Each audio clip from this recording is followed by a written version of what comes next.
You and Izzy both sport the look by putting with the hair comb in the hair. Oh, yeah.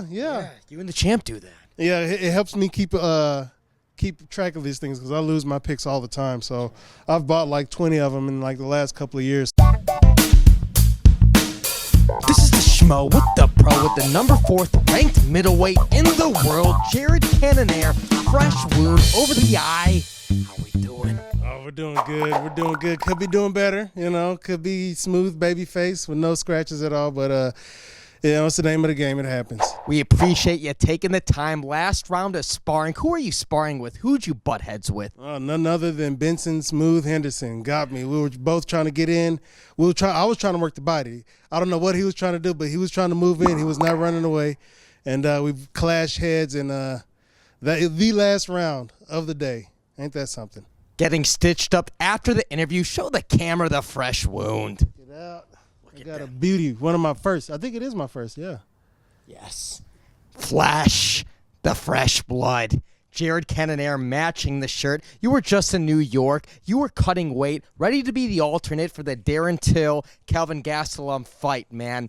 In your heart, did you think that you would need to step up to the plate, or were you just there as a business trip? Well, I was definitely there if I was needed to step up to the plate.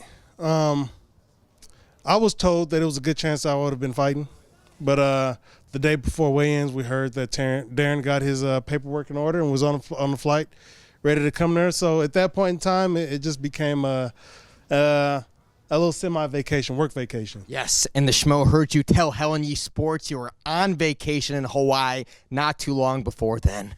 That's right. We had taken it was 2 weeks before the event. We had came back from Paia, Maui, which is a very nice part of the island of Maui, a really nice town, very small, not rural, but not touristy. So stay away so I can have a nice little place to go back to. Yeah, but you're telling all the fans where to visit, man. You're going to have to find a new secret location. Now talk to me for a second. Israel Adesanya, the champ. The Schmo's heard him talk about you multiple times, bringing up your name as the toughest competitor he foresees in the middleweight division. But ahead of you are guys that have coming off losses. Yoel, Romero, Robert Whittaker. You're comfortable, though, taking a fight if it's going to lead you to a title fight. Do you think Yoel Romero deserves the shot against Izzy if Paulo Costa is not going to be available till later in the spring? Well, I think Dana said it best. Dana said it himself in an interview that, yeah, he's coming off of 2 losses, but they were really close losses, and he's still ranked number 3. So I guess rankings still matter to some. But, you know, it doesn't matter to me. I got a number next to my name, and I'm happy with it. And I'm going to play with it. I'm going to do the very best I can with that number to make it a number 1 and eventually the letter C. Likely opponents, maybe it's a Darren Till at 5, or maybe it's a Robert Whittaker. Do you foresee those opponents? I foresee I've studied all of them. You know, ever since I've been ranked number 5, anybody ahead of me, I've been watching fights on them. I've been studying them, trying to break them down, get more familiar with those guys.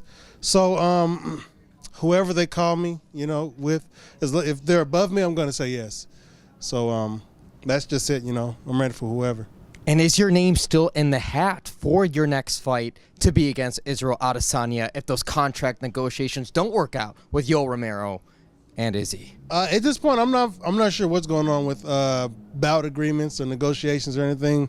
I leave that up to my manager. They've been doing a really good job so far, so I'm going to trust them and let them continue to do what they're doing. At the end of the day, the decision is up to me, whether to take a fight or not.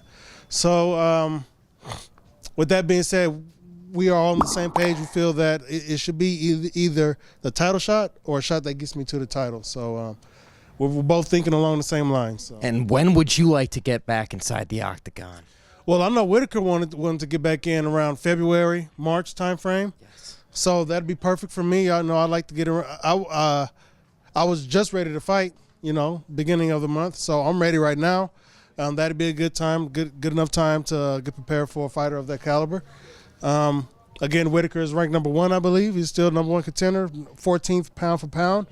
So that is a really good fight for me at this point in time.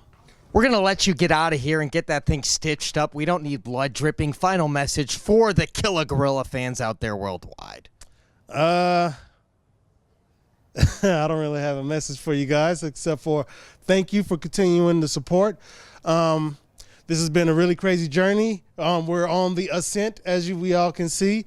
So I want to keep that trend going for as long as possible. And hopefully there's a parachute waiting at the top so we can have a smooth landing at the end of this whole run.